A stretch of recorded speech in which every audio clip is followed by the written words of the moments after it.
Bismillahirrahmanirrahim. Assalamualaikum warahmatullahi wabarakatuh. Hello guys, kembali lagi bersama saya Wahdania Suherman, mahasiswa jurusan Pendidikan Biologi Fakultas Tarbiyah dan Keguruan UIN Alauddin Makassar. Nah, di video kali ini saya akan menjelaskan dua materi terkait dengan sistem saraf, yaitu yang pertama tentang neuron dan yang kedua yaitu komponen-komponen penyusun sistem saraf. Sebelum saya membahas lebih lanjut terkait dengan neuron dan komponen penyusun sistem saraf, terlebih dahulu saya akan menjelaskan apa sih sebenarnya sistem saraf itu. Nah, jadi sistem saraf itu merupakan sistem organ pada hewan yang tersusun atas sel-sel saraf yang saling terhubung dan esensial untuk persepsi sensoris indrawi, aktivitas motorik volunter dan involunter, organ atau jaringan tubuh, serta homeostasis berbagai proses fisiologi tubuh. Atau secara singkatnya, sistem saraf itu merupakan sistem yang sangat kompleks yang dimana berperan dalam mengatur dan mengoordinasikan seluruh aktivitas tubuh. Teman-teman, langsung saja saya akan menjelaskan materi yang pertama yaitu neuron. Nah, neuron atau biasa disebut dengan sel saraf dan sel glia merupakan dua jenis sel penyusun sistem saraf. Neuron merupakan sel fungsional pada sistem saraf yang bekerja dengan cara menghasilkan potensial aksi dan menjalarkan impuls dari satu sel ke sel berikutnya. Pembentukan potensial aksi merupakan cara yang dilakukan sel saraf dalam memindahkan informasi. Pembentukan potensial aksi juga merupakan cara yang dilakukan oleh sistem saraf dalam melaksanakan fungsi kendali dan koordinasi tubuh. Dalam menyelenggarakan fungsi tersebut, sel saraf didukung oleh sel glia. Jadi, sel glia di sini merupakan sel yang berkaitan erat dengan neuron, yang dimana berfungsi sebagai pendukung struktur dan fungsi neuron, namun tidak terlibat dalam fungsi penjalaran impuls. Di dalam otak manusia, jumlah sel glia jauh lebih besar daripada jumlah neuron, di mana perbandingan antara keduanya yakni 10:1. Sel glia berfungsi untuk menjamin agar kondisi lingkungan ionik di sekitar neuron dapat selalu tepat. Selain itu, sel glia juga berfungsi untuk membuang zat-zat sisa dari sekitar neuron. Salah satu sel glia yang sangat dikenal ialah sel sahwan. Sel sahwan merupakan salah satu jenis sel glia yang berfungsi sebagai pembungkus akson, membentuk selubung yang disebut dengan selubung mielin. Tinjau dari fungsinya, neuron dapat dibedakan menjadi 3 macam, yaitu neuron sensorik, neuron motorik, dan interneuron.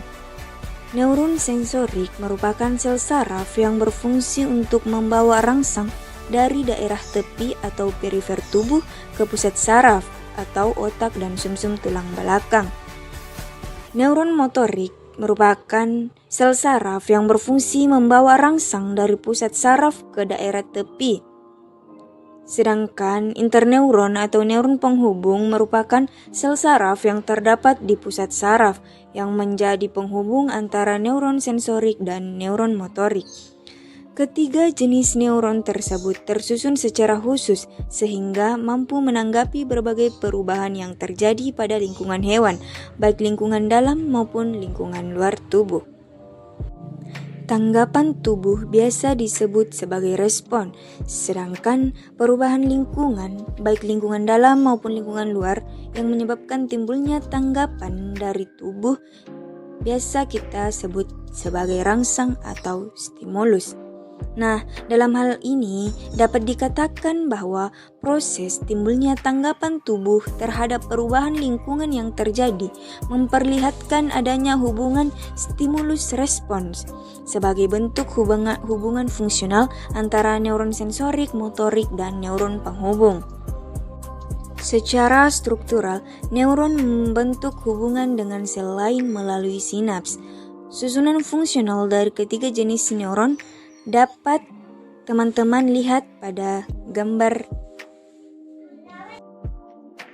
Neuron memiliki bentuk dan ukuran yang sangat bervariasi. Nah, berdasarkan bentuknya, neuron dapat dibedakan menjadi 3, yakni unipolar, bipolar, dan multipolar. Neuron unipolar merupakan neuron yang hanya memiliki satu juluran dari badan sel yang bercabang menjadi dendrit dan akson. Contohnya yaitu pada embrio dan fotoreseptor mata. Kemudian neuron bipolar. Neuron bipolar merupakan neuron yang memiliki 2 juluran dari badan selnya menjadi dendrit dan akson. Contohnya yaitu reseptor telinga, mata, dan hidung. Sedangkan neuron multipolar merupakan neuron yang memiliki banyak juluran dendrit dari badan selnya dan memiliki 1 juluran akson. Neuron multipolar ini dapat kita temukan di saraf motorik pada otak dan sumsum tulang belakang. Pada invertebrata, badan sel saraf biasanya berukuran kecil atau diameternya yaitu kurang dari 0,1 mikrometer dan ketebalan serabut sarafnya kurang dari 0,01 mikrometer. Struktur sel saraf pada hewan bervariasi, namun secara umum memiliki struktur yang sama. Setiap sel saraf memiliki badan sel atau soma, dendrit, dan juga akson. Badan sel merupakan bagian utama dari neuron, di mana di dalam badan sel ini terdapat inti sel dan sejumlah organel lain seperti mitokondria, retikulum endoplasma, dan aparatus Golgi. Badan sel juga berfungsi sebagai tempat sintesis neurotransmitter, yaitu senyawa kimia yang penting untuk membantu penjalaran impuls melintasi sinaps. Dari badan sel tampak sejumlah penonjolan sitoplasmik ke arah luar membentuk struktur yang kita sebut dengan dendrit juga akson. Dendrit ini merupakan tonjolan sitoplasmik yang muncul dari badan sel saraf, di mana berukuran pendek, yakni kurang dari 1 mikrometer, berjumlah banyak dan bercabang-cabang. Dendrit ini berfungsi sebagai penerima informasi yang berasal dari lingkungan hewan, baik lingkungan dalam maupun lingkungan luar. Kemudian akson. Akson di sini merupakan tonjolan sitoplasmik yang muncul dari badan sel saraf, yang dimana berfungsi menjalarkan impuls ke ujung akson. Dibandingkan dengan tonjolan sitoplasmik lainnya, akson ini berukuran paling panjang dengan ujung sangat bercabang-cabang. Akson ada yang dilapisi oleh selubung mielin dan ada yang tidak. Nah, selanjutnya kita masuk ke materi yang kedua ya teman-teman, yaitu komponen penyusun sistem saraf. Nah, terdapat beberapa komponen penyusun dari sistem saraf pada hewan, diantaranya yaitu otak, serabut saraf, pleksus, dan ganglia. Serabut saraf merupakan kumpulan akson dari sejumlah sel saraf, baik sejenis maupun tidak sejenis. Contoh serabut saraf sejenis yaitu serabut aferen dan serabut eferen. Serabut aferen tersusun atas sejumlah akson sel saraf sensorik, sedangkan serabut eferen tersusun atas sejumlah akson sel saraf motorik. Kemudian pleksus. Pleksus merupakan jaringan serabut saraf yang tidak teratur. Pada pleksus dapat ditemukan adanya badan sel saraf, meskipun tidak selalu. Oleh karena itu, di antara serabut saraf tersebut kadang-kadang dapat ditemukan adanya sinaps, kadang-kadang juga tidak. Pleksus dapat ditemukan pada kelompok Solenterata, Ctenopora, dan Hemichordata. Pada jenis hewan tersebut, pleksus biasanya berfungsi sebagai sistem saraf pusat. Apabila pleksus merupakan kumpulan neuron yang difus, maka di dalamnya terdapat adanya sinaps. Kumpulan neuron difus merupakan kumpulan neuron yang tidak memiliki batas yang jelas. Selanjutnya yaitu ganglia. Ganglia merupakan kumpulan sel saraf berbentuk nodul atau bulat dan memiliki batas yang jelas, di mana dilapisi oleh jaringan konektif dan mempunyai badan sel saraf serta serabut saraf. Nah, dalam ganglia nodular selalu ditemukan adanya sinaps. Ganglia pada vertebrata berbeda dengan ganglia pada invertebrata. di mana pada vertebrata, ganglia yang terdapat di daerah kepala atau anterior ini dapat berfungsi sebagai otak. Berbeda dengan otak pada invertebrata yang masih sangat sederhana. Otak pada hewan tingkat tinggi sangat kompleks, di mana suatu sistem saraf yang kompleks mengandung neuron dalam jumlah yang luar biasa besarnya ya teman-teman. Sebagai contohnya itu otak manusia di mana kira-kira mengandung 10 miliar sel, di mana dalam melaksanakan fungsinya, kerja dari setiap sel harus benar-benar dikoordinasikan. Selanjutnya, saya Sucitra Wulandari akan melanjutkan materi dari teman saya Wahdania Suherman, yaitu fisiologi saraf dan perpindahan impuls melintasi sinaps. Langsung saja, yang pertama yaitu fisiologi saraf. Telah disebutkan bahwa sel saraf ialah sel yang berfungsi untuk menjalarkan rangsang. Pada keadaan istirahat, sel saraf dikatakan berada dalam keadaan polar, yaitu keadaan sedang tidak menjalarkan rangsang. Keadaan polar ini ditandai dengan adanya muatan yang lebih negatif di dalam membran dan lebih positif di luar membran. Dalam keadaan semacam itu, membran sel saraf bersifat impermeabel terhadap ion natrium dan permeabel terhadap ion kalium, serta memperlihatkan adanya perbedaan potensial antara bagian luar dan dalam membran. Jumlah ion natrium yang terdapat di luar sel lebih banyak daripada yang ada di dalam sel. Dalam keadaan istirahat, membran akson bersifat impermeabel terhadap ion natrium sehingga sejumlah besar ion natrium akan tetap berada di luar sel. Hal ini ternyata menjadi faktor penentu bagi adanya muatan yang lebih positif di sisi luar membran.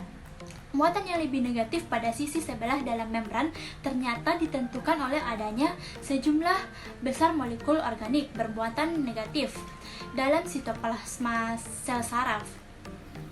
Apabila potensial membran hanya ditentukan oleh perbedaan jumlah muatan positif dan negatif antara bagian luar dan dalam sel, perbedaan potensial antara sisi luar dan sisi dalam sel tersebut seharusnya sangat besar. Namun, kenyataan menunjukkan bahwa pada potensial antara kedua sisi membran tidak terlalu besar, hanya 30-100 mV. Mengapa demikian? Perbedaan potensial seharusnya besar tersebut ternyata diperkecil oleh adanya ion kalium yang jumlahnya di dalam sel lebih banyak daripada di luar sel. Ion kalium tersebut berikatan dengan molekul organik yang memiliki berat molekul lebih besar dan bermuatan negatif. Hal tersebut ternyata mampu memperkecil jumlah molekul bermuatan negatif yang bebas di dalam sel, sehingga beda potensial antara bagian luar dan bagian dalam membran dapat diperkecil. Apabila rangsangan dengan kekuatan tertentu diberikan kepada membran sel saraf, membran akan mengalami perubahan elektrokimia. Perubahan tersebut berkaitan dengan adanya perubahan permeabilitas membran yang menyebabkan membran menjadi permeabel terhadap Na+ dan impermeabel terhadap K+. Dalam keadaan demikian, sejumlah besar ion natrium akan berdifusi ke dalam sel, sedangkan ion kalium akan bertahan di dalam. Hal ini akan mengubah potensial membran sehingga keadaan pada sisi dalam dan menjadi lebih positif, pada sisi luar membran menjadi lebih negatif. Selanjutnya, saya akan menjelaskan proses terbentuknya potensial aksi dan penjalarannya. Yang pertama yaitu potensial aksi dihasilkan karena masuknya natrium melintasi membran pada salah satu lokasi dan terjadi depolarisasi pada lokasi itu. Yang kedua yaitu depolarisasi menyebar ke membran di sebelahnya, menyebabkan reinisiasi potensial aksi pada lokasi yang baru. Di sebelah kiri dari lokasi atau wilayah ini, membran mengalami repolarisasi seiring dengan keluarnya kalium. Dan yang ketiga yaitu proses depolarisasi. Repolarisasi merupakan proses akan terulang pada wilayah membran selanjutnya. Jadi, proses aliran ion secara lokal inilah yang menyebabkan terjadinya potensial aksi dan penjalaran impuls di sepanjang akson. sel saraf dikatakan mengalami depolarisasi, gejala perubahan elektrokimia khas yang terjadi pada membran yang dirangsang dinamakan impuls. Perubahan potensial yang diukur pada saat membran terdepolarisasi menunjukkan besarnya nilai potensial aksi. Jadi, potensial aksi ialah potensial membran yang diukur pada saat sel terdepolarisasi. Boleh teman-teman lihat pada gambar di samping ini. Gambar di samping ini menunjukkan proses perjalanan impuls pada akson bermielin dan tidak bermielin. Pada akson tidak bermielin, perjalanan impuls terjadi secara konduksi atau merambat. Sedangkan pada akson bermielin, perjalanan impuls terjadi dengan cara melencat. Selanjutnya, saya akan menjelaskan mengenai perpindahan impuls melintasi sinaps. Impuls dapat menjalar atau menyebar dari tempat awal pembentukannya hingga ke ujung akson. Bahkan mungkin menyeberang ke sel lainnya, sel saraf lain, sel otot, atau sel kelenjar. Impuls yang menjalar dari suatu sel saraf ke sel lain pasti akan melintasi sinaps. Susunan sinaps dapat dilihat pada gambar berikut ini. Gambar ini merupakan gambar susunan sinaps yang memperlihatkan membran presinaps, membran paskasinaps, dan celah sinaps. Dalam ujung saraf presinaps, banyak terdapat vesikel yang berisi neurotransmitter yang dikeluarkan ke celah sinaps. Pada membran sel paskasinaps, terdapat banyak reseptor khusus yang sesuai atau dapat berinteraksi dengan neurotransmitter yang terdapat pada celah sinaps. Penjalaran impuls melalui sinaps disebut transmisi sinaptik. Transmisi sinaptik ini dapat berupa transmisi elektrik pada sinaps elektrik atau transmisi kimiawi pada sinaps kimiawi. Transmisi elektrik terjadi pada sinaps dengan celah yang sempit sekitar 20 AO, sedangkan transmisi kimiawi dapat terjadi pada sinaps yang memiliki celah lebar sekitar 200 AO. Pada sinaps yang memiliki celah sempit, potensial aksi pada bagian membran persinaps akan diteruskan ke membran paskasinaps dengan cara konduksi langsung. Penjalaran potensial aksi dengan cara seperti itu disebut transmisi elektrik, dan sinaps yang bekerja dengan cara sedemikian dinamakan sinaps elektrik. Sinaps elektrik banyak ditemukan pada invertebrata, misalnya arthropoda dan annelida. Juga dapat pada vertebrata, misalnya ikan. Pada ikan, sinaps elektrik berperan penting dalam proses melarikan diri. Pada transmisi kimiawi, penjalaran impuls terjadi dengan bantuan transmitter. Diperkirakan, kebanyakan sinaps melakukan transmisi impuls secara kimia dengan bantuan transmitter atau neurotransmitter yang banyak terdapat pada sel presinaps. Tersimpan dalam kantong kecil yang disebut vesikel. Neurotransmitter diperlukan dalam celah sinaps relatif lebar sehingga tidak memungkinkan terjadinya penjalaran potensial aksi dengan cara konduksi langsung, seperti pada sinaps elektrik. Sinaps yang mengalami transmisi sinaptik dengan bantuan neuron transmitter yang berupa asetikolin dinamakan sinaps koligernik. Sinaps koligernik hanya akan bekerja secara normal jika neurotransmitter yang tersedia berupa asetikolin. Demikian pula sinaps adrenergik hanya akan berfungsi normal jika tersedia adrenalin. Hal ini terjadi karena reseptor yang terdapat pada membran paskasinaps merupakan reseptor khusus. Sinaps adrenergik memiliki reseptor khusus untuk adrenalin dan sinaps koligernik memiliki reseptor khusus untuk asetikolin. Jadi, hasil akhir kerja suatu sinaps ditentukan oleh berbagai hal, antara lain jenis sinaps dan jenis neurotransmitter. Jenis sinaps antara lain sinaps elektrik, kimiawi, eksitatorik, dan inhibitorik. Sementara itu, jenis neurotransmitter antara lain asetikolin, adrenalin, dan asam gamma aminobutirat. Itulah materi dari saya. Materi selanjutnya akan dijelaskan oleh teman kelompok saya. Selanjutnya, saya Husnul Syafitra Fazlia akan melanjutkan materi dari teman-teman saya, yaitu tentang sistem saraf pada berbagai kelompok hewan. Nah, organisasi sistem saraf pada berbagai hewan itu bervariasi. Pada hewan dengan tingkat pertumbuhan yang sederhana, maka organisasi sistem sarafnya itu juga sederhana. Sebaliknya, hewan dengan tingkat perkembangan yang lebih maju itu memiliki organisasi sistem saraf yang lebih kompleks. Pada hewan dengan organisasi sistem saraf yang sederhana itu hanya terdiri dengan sebuah neuron, dendrit, dan akson. Namun meskipun begitu, hewan ini tetap dapat menanggapi perubahan yang ada di lingkungan.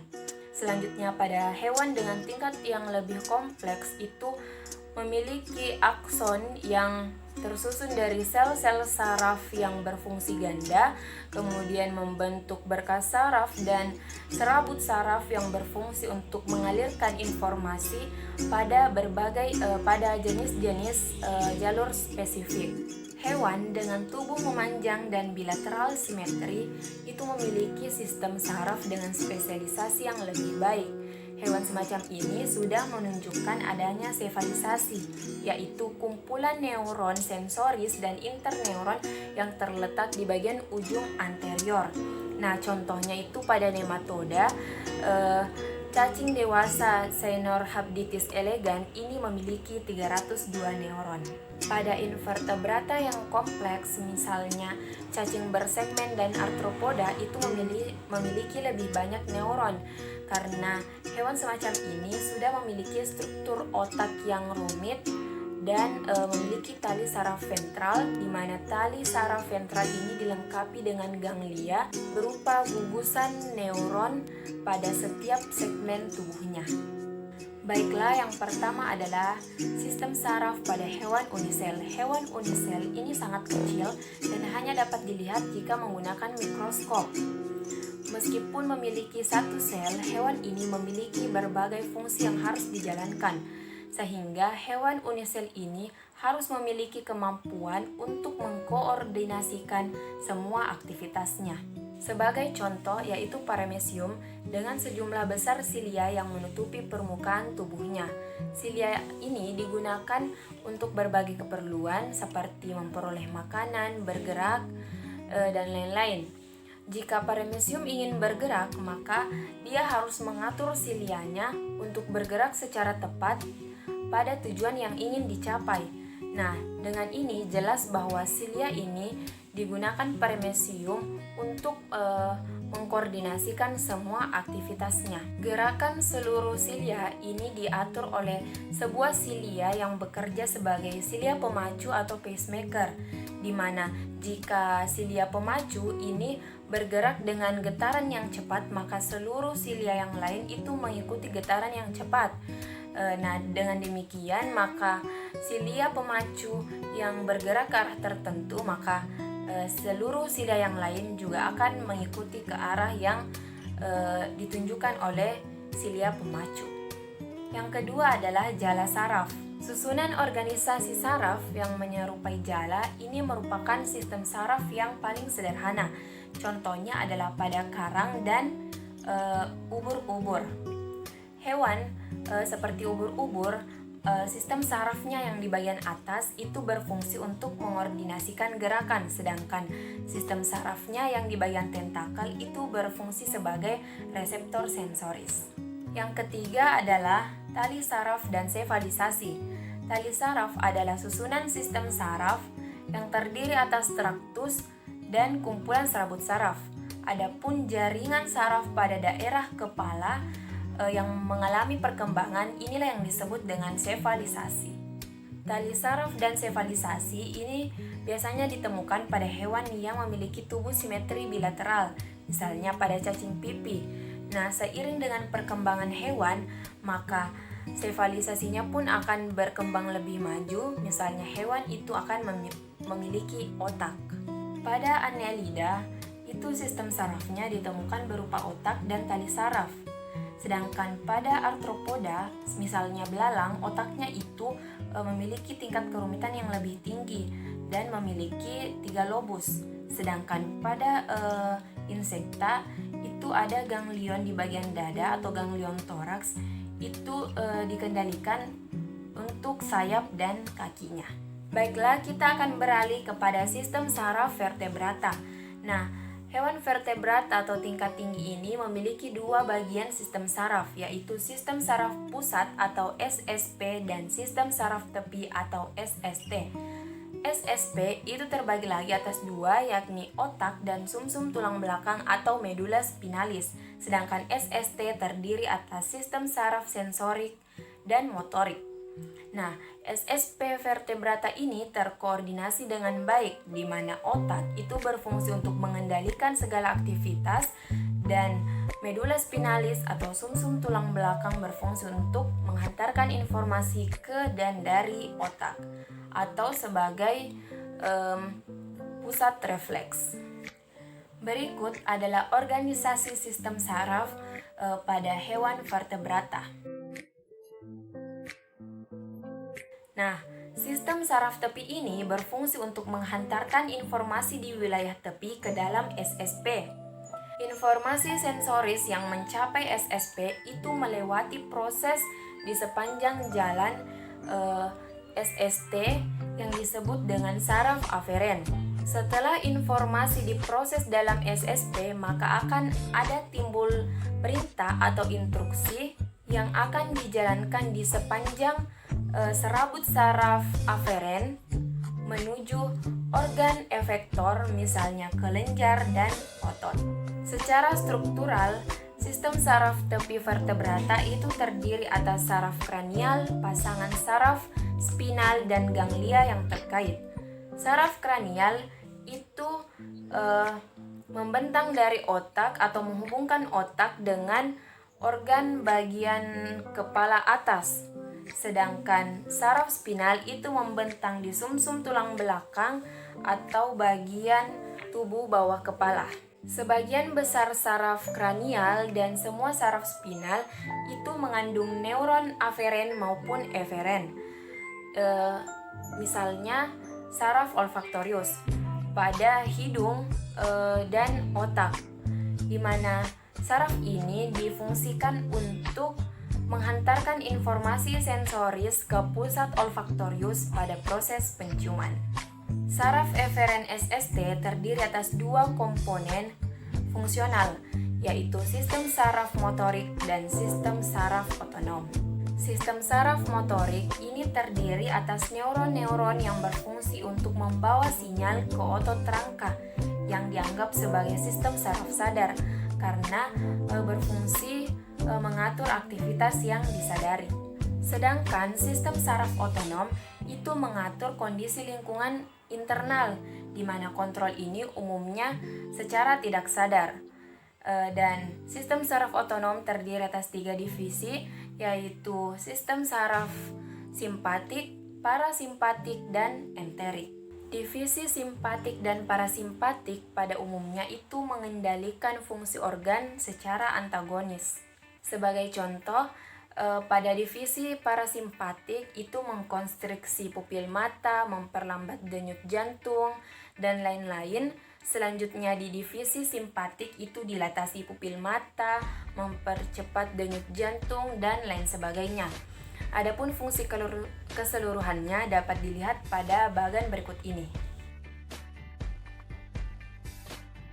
Dan yang terakhir yaitu divisi enterik SST yang terdiri pada saluran pencernaan, pankreas, dan kantung empedu. Adapun untuk menjalankan fungsinya secara normal, divisi enterik ini dikendalikan oleh parasimpatik dan simpatik secara bersamaan. Baiklah, itulah tadi keseluruhan materi yang dapat kami sampaikan dari kelompok 3. Kurang dan lebih